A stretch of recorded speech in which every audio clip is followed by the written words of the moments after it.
ajaran yang sudah kita bantah, dan mereka sedang bantah ya, bahwa ada kalimatnya solu beda, yusolu beda, doa beda di ayat yang sama.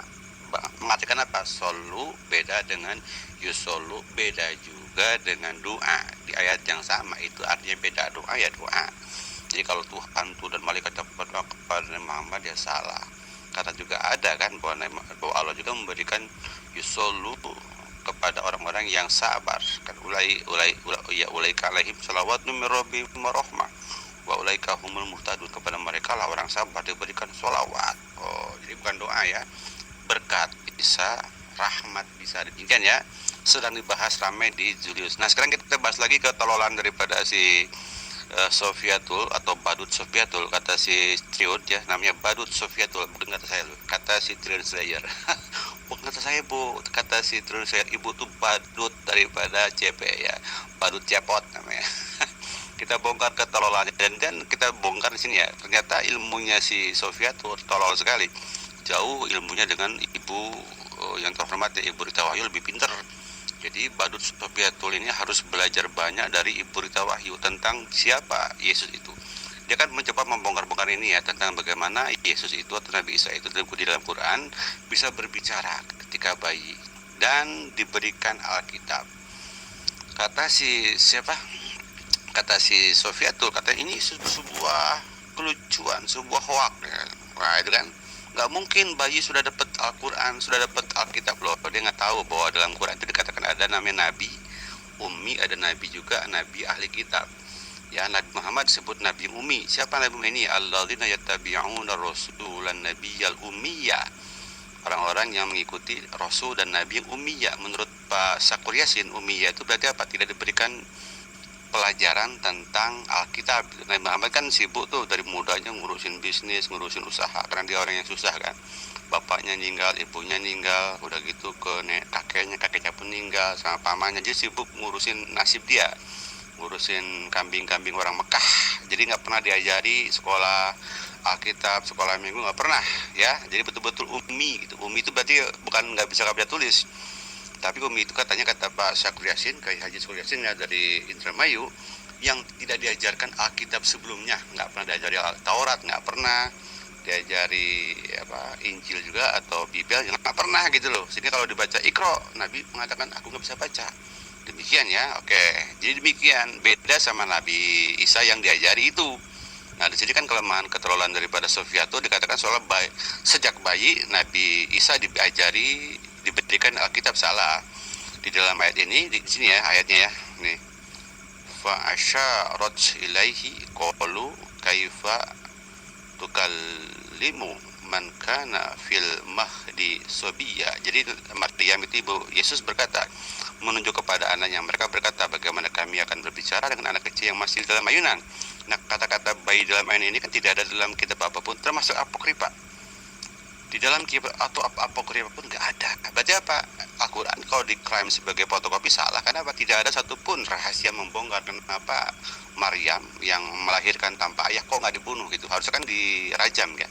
Dalam hukum Taurat, orang yang punya anak tanpa suami dirajam sampai mati. Kenapa kok Maryam nggak dibunuh sampai mati? Itu yang membuat orang di sini adalah si Desi ya, dari Amerika ini jadi mualaf. Ini pun diributin sama si sang debater, kenapa kok Quran ini kata tidak ada satupun dalam apokripa. Ya berarti Quran itu benar membuat rahasia. Rahasia kenapa Maryam nggak dibunuh, rajam adalah bayi berbicara. Dan bayi itu nantinya akan diberikan literasi, pelajaran tentang Alkitab. Di sini ya, ayat berikutnya. Yuk sini. Yang diributin sama Sofiatul ini, kola ini abadullah, berkatalah Isa, aku adalah hamba Allah.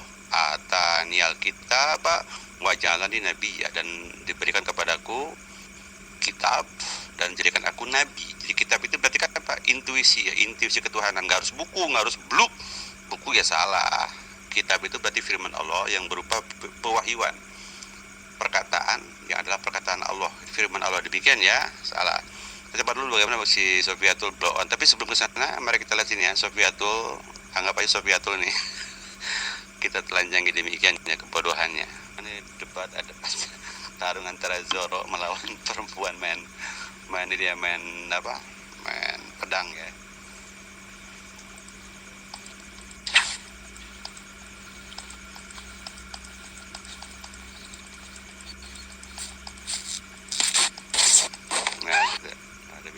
itu Sofiatul telanjangi ya. Mari kita telanjangi Sofiatul. Itu katab semua, ya, itu tulisan semua, ya apapun medianya. Tapi yang jelas diberikan tulisan, bahkan Allah sendiri menulis. Nah ini yang saya mau jelaskan. Jadi ini hoax of the millennium ini selama 1400 tahun. Ya dia memberikan, bahkan Isa ini diberikan tulisan pada waktu dia masih bayi, dan bahkan yang ngajar Allah lagi. Allah mengatakan di Al-Maidah 110, Allah mengajarkan dia waktu masih bayi menulis. Ini jelas nih tulisannya yang diajarkan. Padahal itu dari Injil Tufuliyah, itu dari Injil ada kata-kata ya, dan ingatlah ketika aku Allah mengajarkan menulis kepadamu juga hikmah Taurat dan Injil. Jadi kata-kata dan ingatlah berarti Pak memberi peringatan bahwa ada dalam kehidupan Yesus itu Allah mengajari menulis dan membaca hikmah Taurat dan Injil. By langsungkah atau tidak langsung? Yang tidak langsung ada pada the lost years of Jesus, ada pada tahun-tahun hilang Yesus. Yesus kan hilang kan, tidak dalam kitab tuh sampai dan umur 13 apa umur 30 ya. Dari umur 13 sampai umur 30 tidak ada cerita Yesus. Hilang dalam Alkitab. Ngapain dia? Ya belajar. Nah, di waktu itulah Allah atau aku mengajarkan menulis kepadamu juga hikmah, juga Taurat, juga Injil, yang diajari oleh siapa? Nih Ribut Wahyu mengajarkannya ya. Jadi jelas ini ya si Sofiatul tolol juga di sini ya maknanya. Beda sama Nabi Muhammad yang umi. Nabi Muhammad tuh nggak diajari apa-apa. Maka diartikan dia sebagai ummi, nabi yang tak tahu apa-apa. Nabiyul Ummiyah nih ya, Nabiyul Ummiyah, Rasulan Nabiyul Ummiyah, yang nggak diberikan pelajaran menulis sedikit pun. Sementara Rasulullah Isa diajari menulis dalam kehidupannya, bukan saat bayi. Kalau saat bayi berbicara iya, tapi pada saat hidupnya Allah itu mengingatkan, ingatlah kamu ketika aku mengajarkan kamu kepadamu hikmah Taurat dan Injil. Berarti dalam kehidupan Rasulullah Isa itu ada segmen-segmen dia diajari. Kapan tuh? The Lost Year di Berita Wahyu ngajari ya. Silakan Sofiatul belajar dulu sama Berita Wahyu. Anda terlalu tolol untuk tampil jadi seorang apologet ya. Belajar dulu. Seperti bahasa binatang. Ya. Jadi mirip seperti Yesus. Jadi siapa yang dianggap pergi ke India ini ternyata seorang yang bernama Apollonius of Tyana, bukan Yesus. Ya. Nah, orang bisa berspekulasi macam-macam, tapi sebenarnya kalau dibuktikan tidak terbukti juga ya. Dan kalau kita memahami ya, langkah-langkah kehidupan orang Yahudi, bahwa mereka itu adalah Yelet usia bayi, kemudian Yonek, Olel, Gemul itu sampai usia disapih, kemudian Taf, kemudian Ulem, Naar, Bahur ya. Naar itu sudah mulai menjadi seorang jejaka ya. Bahkan ada lagi ya, orang yang dianggap paling mengerti tentang sejarah abad-abad pertama, yaitu seorang yang bernama Geza Verme ya. Lebih besar ya, masih dalam proses belajar. Setelah bar mitzvah, ngapain Yesus? Ya sekolah. Ya. Anda lihat di sini ada seorang laki-laki, anak laki-laki yang sedang mengikuti upacara bar mitzvah. Anda lihat di sini di kepalanya ada apa? Ya. Tefillin shel rosh. Kemudian tangan kirinya tefillin shel yad. Jadi itu ada tali sembayang namanya ya, tefillin, tali sembayang. Dan inilah sebenarnya yang pada kitab Wahyu itu disinggung oleh Rasul Yohanes, bahwa seorang yang memiliki tanda di dahinya, tapi di situ apa? Tangan kiri bukan? Nah, ketika Rasul Yohanes berbicara tentang pengikut antikris, ya, tanda di kiri berubah menjadi di kanan ya. Jadi Rasul Yohanes bicara tentang tefillin, bukannya microchip yang didengung-dengungkan. Itulah yang dianggap sebagai jadi hukum Taurat betul-betul diangkat belajar. Nah, proses belajar orang Yahudi itu adalah Mikra ya, Mishnah, Talmud, dan Midras seperti dituliskan. Berdasarkan dari berita Wahyu jelas bahwa Yesus di the last years of Jesus gitu, di sekitar umur 13 tahun sampai umur 30 tahun dia belajar sampai punya gelar rabi. Rabi itu kiai ya, lulusan IAIN lah. Jadi dia mungkin sekolahnya diniyah, sekolah MTS ya, sekolah madrasah ya, sekolah pesantren, sekolah sampai dapat kiai. Itu kenapa dia ngajarinya berteriak-teriak dan berdebat. Beda sama Nabi Muhammad yang bukan seorang rabi, dia ngajarinya pelan-pelan dari rumah ke rumah. Ya ayuhal mudatsir, hai orang-orang yang berselimut. Sehingga dalam Taurat ya, Yesaya 42 dikatakan nabi itu yang kusokong tidak pernah berteriak-teriak di jalan. Kalau itu kepada Yesus, pertanyaannya apakah Yesus tidak berteriak? Ya berteriak, dia debat malah. Ya siapa itu? Ya Nabi Muhammad dong yang tidak berteriak keras di jalan-jalan. Dia itu selalu rumah ke rumah. Ya ayuhal mudatsir, orang yang berselimut.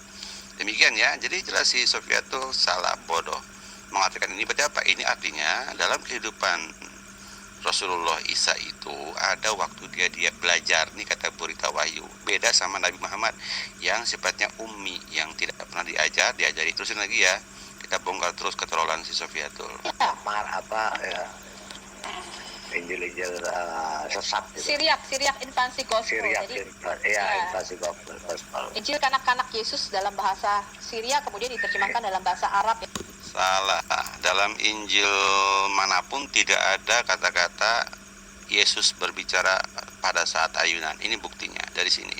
Sang debater membuat video, bingung saya katanya, tentang bagaimana Yesus berbicara pada saat bayi. Tak ada satupun dalam Alkitab, baik yang apokrifa maupun kanonika. Lalu saya bantah sini ya, bahwa ini bukti kehebatan Quran bisa membongkar rahasia. Siapa rahasia? Rahasia Maryam tidak dibunuh, dirajam oleh Yahudi karena dia punya anak tanpa suami. Di sini ya, silakan. Yang membuat orang si Desi, orang Amerika itu sampai mualaf karena dia tahu bahwa ternyata Nabi Muhammad itu dibela sama ternyata Maryam itu dibela sama anaknya ketika bayi. Bahkan disilakan, karena ada sebuah klaim bahwa anak yang dilahirkan itu tanpa ayah, dan itu sesuatu yang luar biasa, geger kan gitu. Sehingga Maryam itu menghengkangkan diri jauh dari pemukiman, makanya dia lahir di bawah pohon korma. Kalau lahir di bawah kandang kambing dekat rumah, rame dong, geger dong, dirajam dong. Silakan ya, si Desi ya Amerika jadi mualaf. Perlu Yohanes malah bingung tentang Yesus bicara saat bayi ya. Saya upload di 15 Januari 2020, udah lama ya.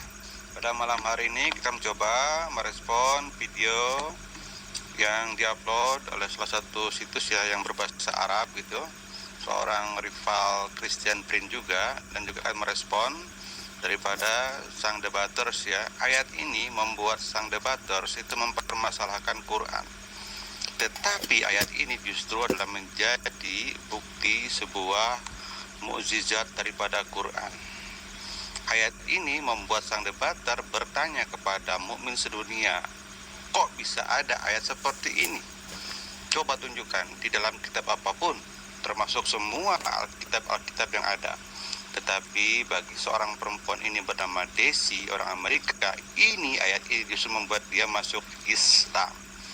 Ayat apakah itu? Mari kita lihat ya settingannya. Ini tentang ayat bagaimana dalam Al-Quran itu ada sebuah ayat tentang bagaimana Nabi Isa itu berbicara ketika di dalam pangkuan ibunya, masih bayi lah, belum sampai seminggu, mungkin dibawa ke sinagog. Demikian, mari kita lihat ya bagaimana sang debater itu mempermasalahkan ayat ini. Kaumnya atau sebulan 2 bulan lagi itu kan, berkatalah Isa, sesungguhnya aku ini hamba Allah, dia memberiku Alkitab, Injil, dan dia menjadikan aku seorang nabi. Bayangkan kawan-kawan, luar biasa. Maka dari itu dia berasumsi bahwa Yesus yang mereka klaim-klaim adalah Nabi Isa juga melakukan hal sama dengan pertimbangan Yohanes 1 ayat 1 dan Yohanes 1 ayat 14, di mana dikatakan bahwa firman telah menjadi manusia. Maka dia mengatakan kalau firman menjadi manusia, maka semua ucapan Yesus adalah firman, dan itu harus dituliskan oleh orang-orang terdekat seperti Maria, Yusuf, atau yang lain-lain, kata dia kan. Nah, mana firman Yesus dari umur 1 tahun, dia bilang.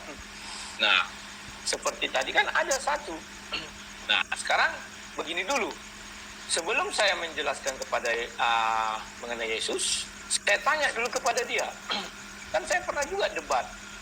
Saya tanya, Yang dimaksud dia itu Pak Ustadz Masyhud ya. Jadi beliau membuat review tentang debat Pak Masyhud dengan Paul Zeng ya. Paul Zeng ini seorang misionaris internasional dari Indonesia yang sekarang tinggal di Jerman ya, dan dia sudah menjadi leading sekarang karena dia mungkin dekat dengan tanda kutip lah.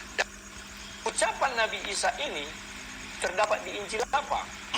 Kan ini, sesungguhnya aku ini hamba Allah. Di mana Injil apa itu yang terdapat? Dan memberiku Alkitab atau Injil, dan dia menjadikan aku seorang nabi. Sampai dunia kiamat, bahkan dia panggil yang tersohor dari umat Islam tidak akan bisa menunjukkan ini di Injil apa. Biar agak berimbang dong, dia bilang. Oke, jadi benar kata beliau, ini tidak ada dalam Injil manapun. Sudah saya searching ya di sini, di Invensi Gospel of Thomas juga tidak ada. Yang ada pada saat beliau ini disunat ada.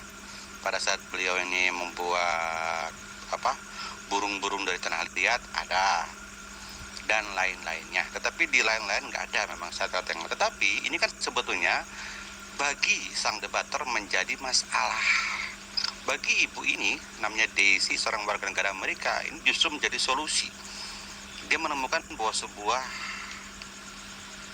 jawaban daripada pertanyaan permasalahan yang pasti timbul ketika seorang perempuan tidak bersuami melahirkan anak di tradisi Yahudi.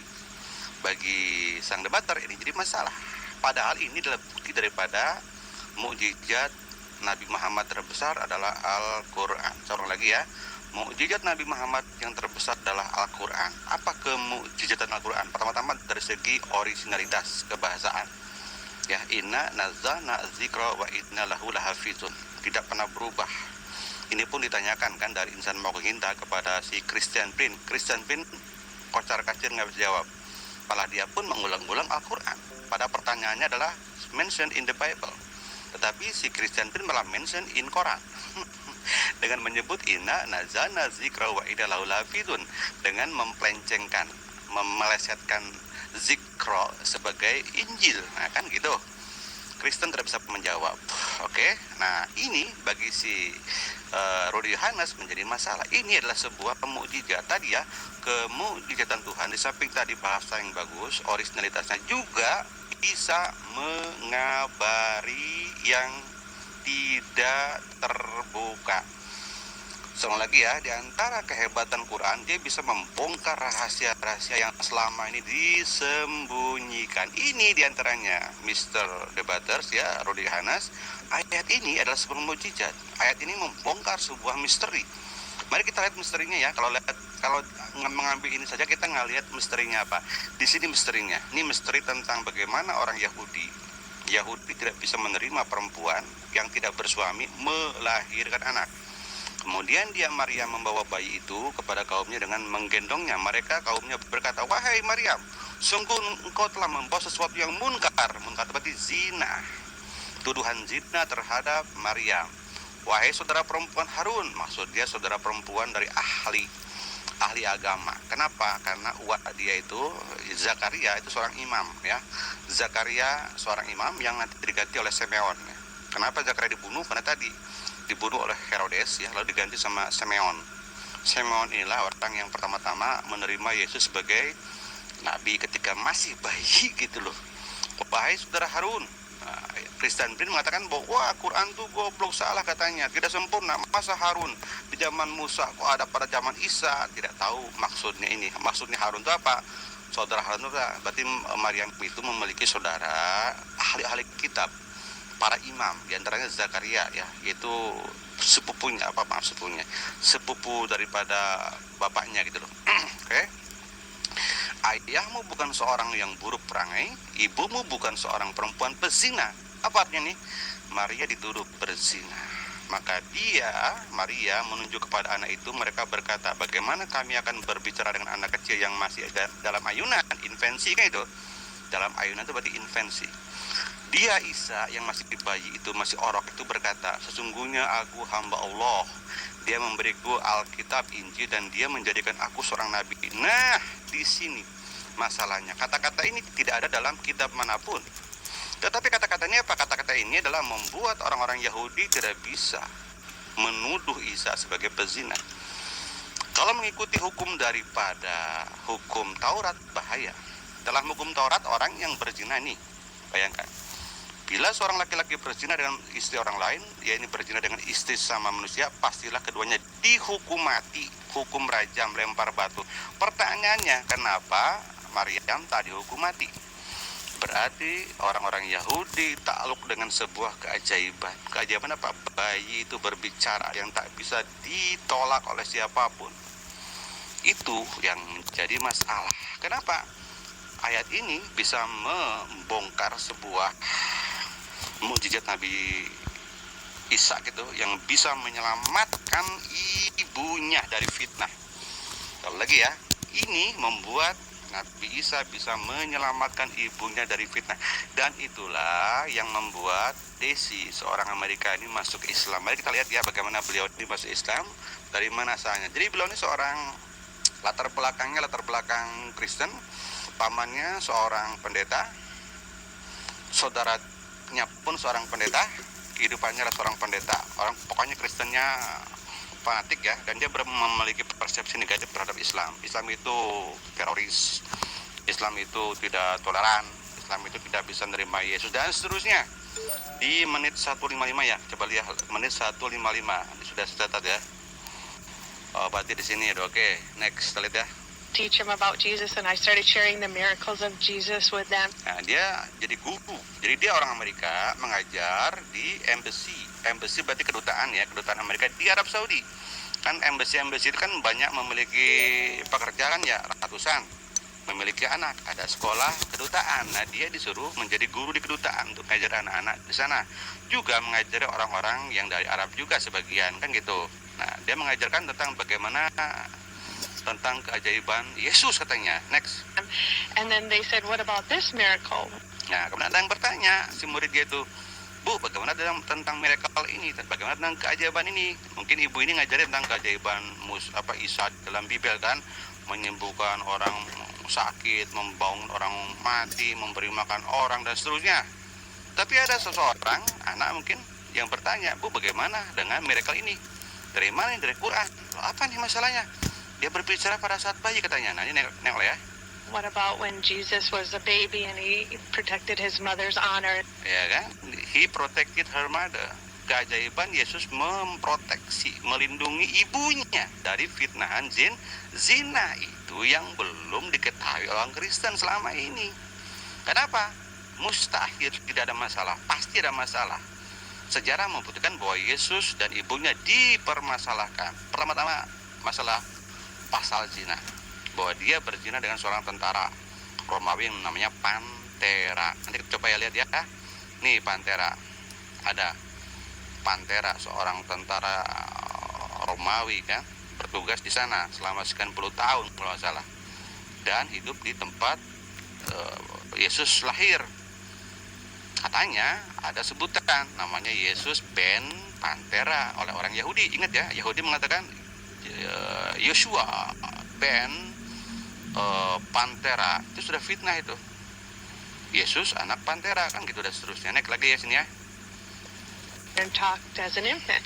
So the Muslims mentioned to you that there are miracles in the Quran, right? And they showed you from the Quran, I guess. Yes, and they Ya kan? Jadi orang Islam menunjukkan bahwa Quran memberikan sebuah miracle, sebuah mukjizat, sesuatu yang tak ada dalam kitab apapun. Ini oleh siapa? Oleh sang debater, oleh Rudy gitu, Yohanes jadi masalah. Bagi perempuan ini justru ini sebuah miracle. Kok bisa terungkap gitu loh, sesuatu yang tak pernah ditulis oleh kitab apapun. Oleh kitab yang resmi kanonik ya, yang 72-an, yang 40-an ya. Bahkan kitab yang apokrif, yang gelap pun tidak ada. Saya coba lihat sini di infansi, hanya ada Yesus membuat keramik, yang di Quran juga ada. Tetapi Yesus berkata tidak ada. Quran kok ada, berarti apa? Sesuatu yang luar biasa. Kenapa Quran itu bisa masuk akal? Yesus berkata, kenapa? Ada fitnah. Kalau Yesus tidak berkata, pasti Maryam dibunuh. Kenapa? Dia berzina, pasti dia dilempar batu.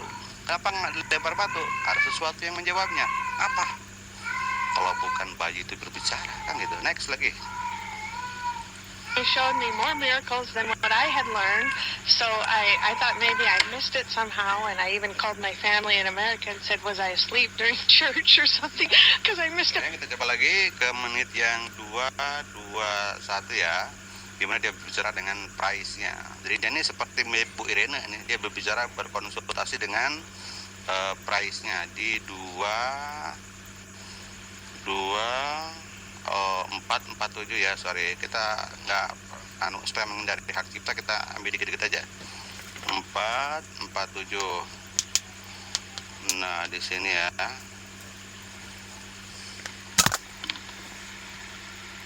People's hospitality, the generosity. Also, when I went home, I had to, come back to the church and face the priest and my parents and tell them these miracles, which they still denied or said there's no such thing. But I thought, how could you deny such a beautiful miracle? This is a beautiful thing about Jesus. And from there, I went to the monks, the Benedictine monks. I actually lived there for a while. Yes. Jadi dia ketika dia pulang ke Amerika, dia membicarakan tentang miracle ini gitu kepada keluarganya, kepada priest, kepada monk, buat dia pemimpin doa ya, imam lagi ya. I came back. I'm sorry. Ya, demikiannya itu sampai membuat orang menjadi mualaf ya. Jadi si Sofiato ini ya tadi saya bilang karena ada gurunya tolol kan, tolol kuadrat. Si CP ya Sofiato pun lebih tolol lagi. Sudah ya, tertelanjang gitu sekarang. Sofiato tidak paham tentang the lost years of Jesus. Tahun-tahun hilang Yesus itu oleh Ibu Rita adalah dia belajar. Di sini dikatakan bahwa ikatlah aku mengajarkan menulis kepadamu juga hikmah Taurat tadi. Maksudnya apa? Dalam kehidupan Yesus atau Isa, Allah mengajarkan dia melalui guru ke atau apakah ya, mengajari Taurat dan Injil. Itulah kenapa Yesus bukan nabi yang umi, tapi nabi yang terpelajar. Kalau Nabi Muhammad, nabi yang umi. Ini nabi yang tak pernah diajari sama sekali Alkitab. Yang kedua, Yesus bisa ngomong ketika bayi tadi ini untuk menolong ibunya dari tuduhan dia itu berzina, Maryam dengan pantera tadi. Oke, demikian ya. Itulah membongkar kita dari Yesus. Kita coba lagi sini ya, kita ulang lagi biar mantap, biar Sofiatul. Bagaimana gitu tarungan antara Zoro melawan perempuan main pedang ya.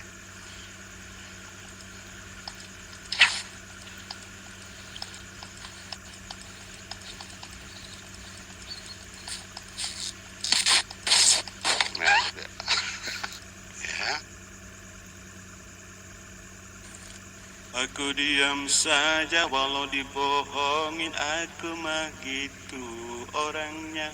Terus disakitin cuma bisa nangis, aku mah gitu orangnya. Terlalu kamu sungguh terlalu, mentang-mentang aku sayang kamu, lalu kau perlakukan aku seenaknya. Aduh, ditutup ya sebentar ya. Kau tahu aku takut kamu pergi. Kau tahu tanpamu aku nosing, lalu kau perlakukan aku semaunya. Kamu bilang meeting, gak taunya kau dating, jahat gitu kamunya. Ku paksa kau pulang dari tempat kelabing. Dan seterusnya. Di sini ya. Aku diam saja walau dibohongin, aku mah gitu orangnya. Terus disakitin cuma bisa nangis, aku mah gitu orangnya. Terlalu sungguh kamu terlalu, mentang-mentang aku sayang kamu, lalu kau perlakukan aku seenaknya. Demikian saja hiburan siang kita. Billahi